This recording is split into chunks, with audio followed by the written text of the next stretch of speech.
Hi everyone, welcome back to Cat's Book Nut. Today's June 30th, and since it's the end of the month, I wanted to do a June wrap-up video talking about all the different books that I read this month and what books I DNF'd. This month there was only one book that I DNF'd, and there were 10 or 11 books that I read. A few of them were graphic novels, so very short reads. Another book I really wanted to stay up last night to finish because it was really good. And I really wanted to see what happened. But a couple of these were also library books, so the first set I don't have with me because I've already returned them to the library.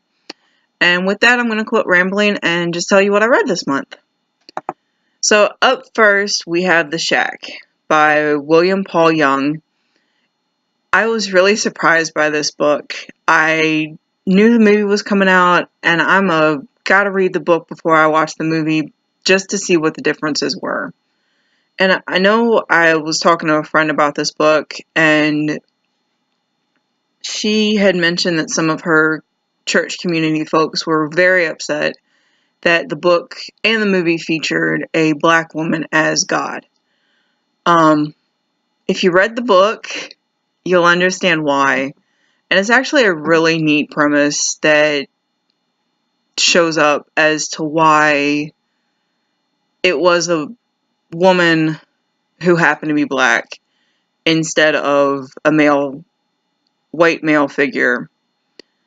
So I'm not going to spoil it. If you want to find out more about it, please go read the book. If you know about it, would love to hear your comments down below just to have a conversation, because I thought it was a really good book. Not my typical book that I would pick up, but the movie I don't think did it a whole lot of justice.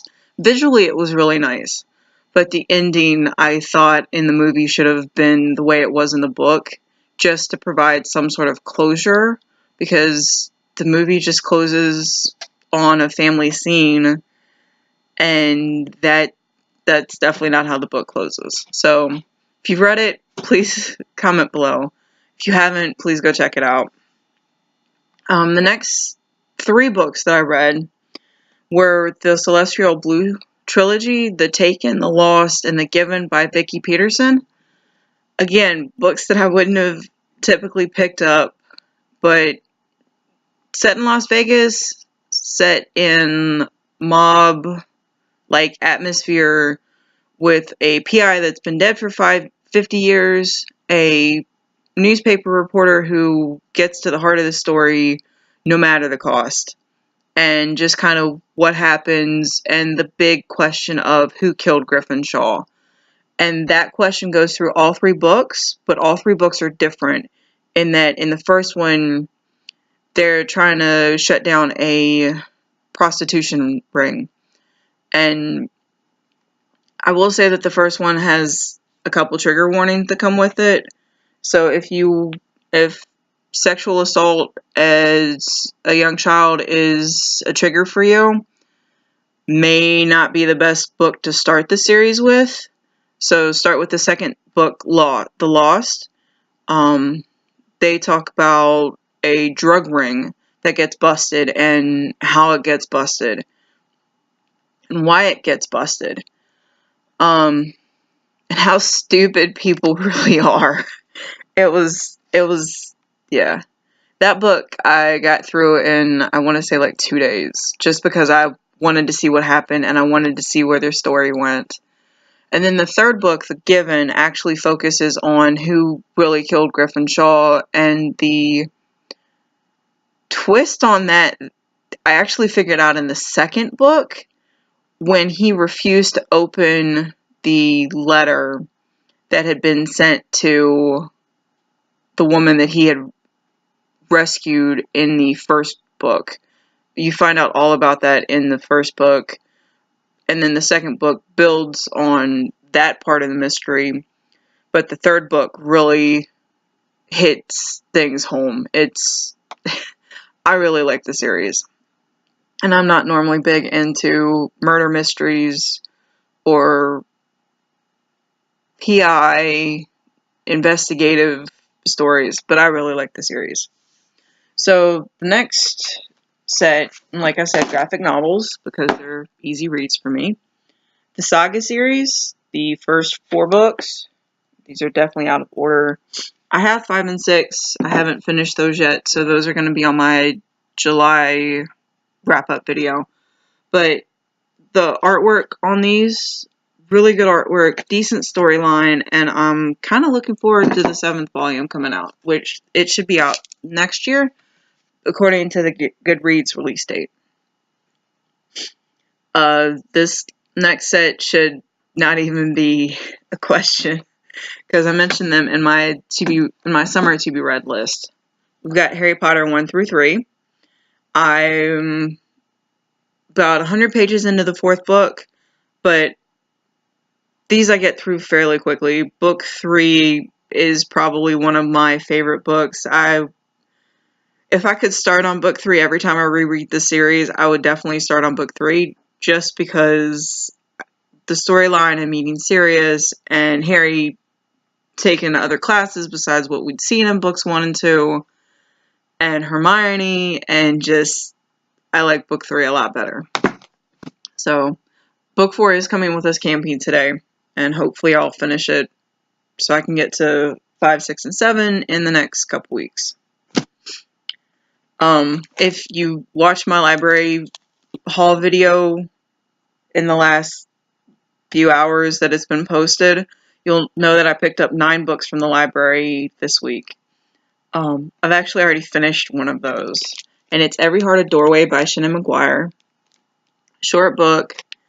I cannot say enough positive things about this book. The hype on BookTube for this book, it lives up to it.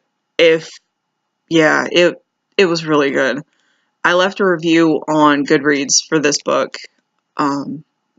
without spoilers, but I have already put the 2nd book on hold at the local library, so as soon as it hits the shelves, hopefully there's not that long of a wait list, so I can hopefully go pick that up in the next couple weeks. That's how good this book was. The characters, if you are looking for LGBTQIA characters, there's an asexual character, a gender dysmorphic character, so you're not sure, well, I'm not sure if she falls in the category of, her pronoun is a she, so I'm not sure which side of the fence she falls into, but there's definitely a transgender character who is a main character, and it's not lovey-dovey. I would have expected something like, a love story somewhere in the middle of this book, but it's about relationships and familiar relationships and being the new kid and just everyone having a story that they share and being in one place and trying to find home. So, great book. Would have finished it last night if it hadn't have been for the fact I needed to get some sleep, because we are leaving here in a few hours. But yeah, I can't say enough good things about this book. Please go check this out if you like fantasy, if you like hearing about people coming back from worlds and home, and just great book. Sorry, I keep going on about this, but this was awesome. So that's all the books that I actually read this month. That's a lot. There was one book that I DNF'd, and please don't get mad at me for this. I cannot get through The Killing Dance by Laurell K. Hamilton. I wanted to say Anita Blake, but that's the main character. There was something about her constantly going back and forth between Jean-Claude and Richard, and there's plenty of sexual tension in this book, and I kept waiting for it to happen, in books 4 and 5. Anita was adamant that she was not going to have relations with anybody. And I'd read this book before, and I know that it does happen, but the tension between all 3 of them and her, she's just Laurell K. Hamilton can write her butt off. I just don't like Anita Blake. So I'm going to talk more about that in my mid-year freakout tag. I've got the script written. I don't really want to say script, but I've got what I want to say written out, so that way I can not ramble as much. Yeah. I couldn't say enough things about Every Hearted Doorway. Good things about Every Hearted Doorway. I can't say enough bad things about this series. I really wanted to get through this entire series, but DNF, headed to the library as soon as I get enough books to unhaul, and I get my car back from the shop, which has more books that I can unhaul. Harry Potter, of course, is not going anywhere. But yeah, so that's all the books that I read this month and did not finish. If you're looking for the July to be read books, check out my library haul and then my summer reads TBR. I'm going to try to stick to those two lists just to make it easier for me and for you as viewers, so that way you guys know what I'm reading, and if something else pops up, I'll let you guys know at the end of the month when I do my July wrap-up video. So with that, everybody have a fantastic weekend. I hope you guys have a great start to July, and I will see you guys on Sunday. Bye.